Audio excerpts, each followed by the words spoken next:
Hi అండి, hello, welcome to my channel. ఈరోజు నేను చేస్తున్నాను అఖ్నీ బిర్యానీ.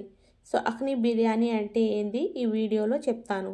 సో ముందుగా ఆయిల్ వేసి ఆయిల్ హీట్ అయిన తర్వాత 7-8 చిన్న సైజ్ ఆనియన్ కట్ చేసుకొని మొత్తం గోల్డెన్ బ్రౌన్ కలర్ వచ్చేంత వరకు ఫ్రై చేసుకుంటాను. అండ్ చూడండి, ఇలా ఫ్రై చేసుకోవాలి. ఇక్కడ తీసుకున్నాను చికెన్ 1 kg 200 గ్రాములు. రెడ్ చిల్లీ పౌడర్ వేసుకున్నాను. చికెన్ కడిగి తీసుకోండి. సాల్ట్ వేసాను, పసుపు వేసాను. దీంట్లో నేను వేసుకుంటాను జింజర్ గార్లిక్ పేస్ట్. అండ్ దీంట్లో నేను వేసుకుంటాను ఫ్రెష్గా దంచి పెట్టుకున్నాను ఇప్పుడే బిర్యానీ మసాలా. సో బిర్యానీ మసాలా కావాలనుకుంటే నేను అప్లోడ్ చేస్తాను. సో కానీ కామెంట్లో పెట్టాలండి. 1/2 kg పెరుగు మొత్తం వేసేసుకుంటానండి. అండ్ దీంట్లో నేను వేసుకుంటాను ముందుగా ఫ్రై చేసి పెట్టుకున్న ఆనియన్. ఇంకొంచెం ఎక్కువ కావాలనుకుంటే కూడా వేసుకోవచ్చు. ఎందుకంటే ఇక్కడ నేను ఫ్రై చేయడానికి ఆనియన్ పెట్టాను, కింద మసాలా రెడీ చేస్తున్నాను. ఇక్కడ ఫ్రెష్గా కొత్తిమీర అండ్ పుదీనా వేసుకుంటున్నాను. వేసి మొత్తం కలిపేసుకోవాలి. మసాలా మొత్తం చికెన్కి పట్టేలా కలిపేసుకోవాలి. చూడండి, ఇంకొంచెం ఆనియన్ ఫ్రై చేసుకొని దీంట్లోనే వేసుకున్నాను. ఆనియన్ ఏదైతే ఫ్రై చేసుకున్నానో ఆ నూనె ఉంది కదా, అదే నూనెలో చికెన్ మొత్తం వేసేసుకొని దీంట్లో నేను వేసుకుంటాను. కొద్దిగా సాల్ట్ నాకు తక్కువ కనిపించింది, అందుకనే కొద్దిగా సాల్ట్ వేసాను. ఒక పెద్ద సైజ్ లెమన్ కూడా పిండుకోండి. దీంట్లోనే ఒకసారి కలిపేసుకోండి. ఎగ్స్ బాయిల్ చేసి మధ్యలోంచి కాట్ లాగా పెట్టేయండి. సో దీంట్లోనే కలుపుకొని 40 minutes వరకు రెస్ట్ ఇవ్వండి. ఒకవేళ నా వీడియో మీకు నచ్చితే లైక్ చేయండి, సబ్స్క్రైబ్ చేయండి. బెల్ పైన ప్రెస్ చేస్తే ఆల్ అని వస్తుంది, ఆల్ పైన క్లిక్ చేయండి.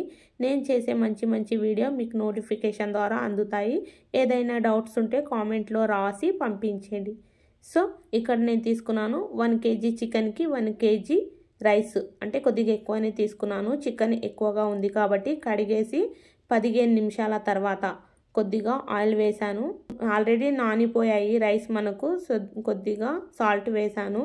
దీంట్లో ఇప్పుడు వేస్తాను 5 యాలకులు, దాల్చిని చెక్క, మిరియాలు, 5-6 లవంగాలు, కొద్దిగా స్టార్ పువ్వు, ఒక పెద్ద ఇలైచి ఆకు, బిర్యానీ ఆకు వేసుకున్నాను.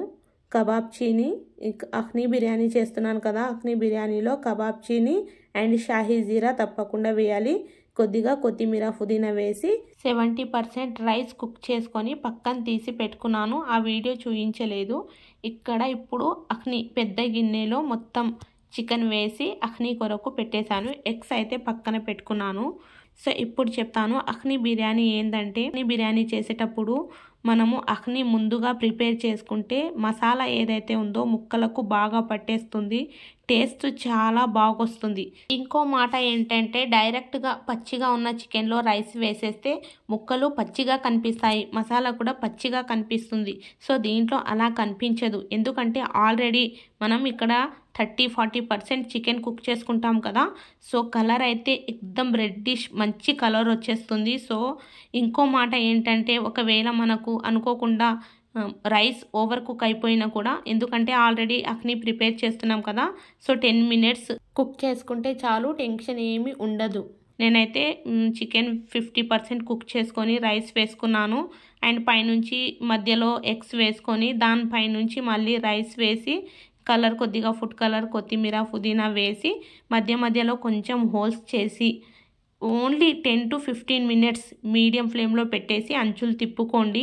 పైనుంచి ఏదన్నా ఒక గిన్నెనన్నా లేకుంటే ఏదైనా బరువు ఉన్న వస్తువు పెట్టేయండి. అంతేనండి, ఎంతో టేస్టీగా ఎమ్మీగా ఉండే అఖ్నీ బిర్యానీ రెడీ అయిపోయింది. ఈ వీడియో మీకు నచ్చితే లైక్, షేర్ అండ్ సబ్స్క్రైబ్ చేయండి. ఒక్కసారి ఇదైతే మీరు తప్పకుండా ట్రై చేయండి, ఫిదా అయిపోతారు. Thank you.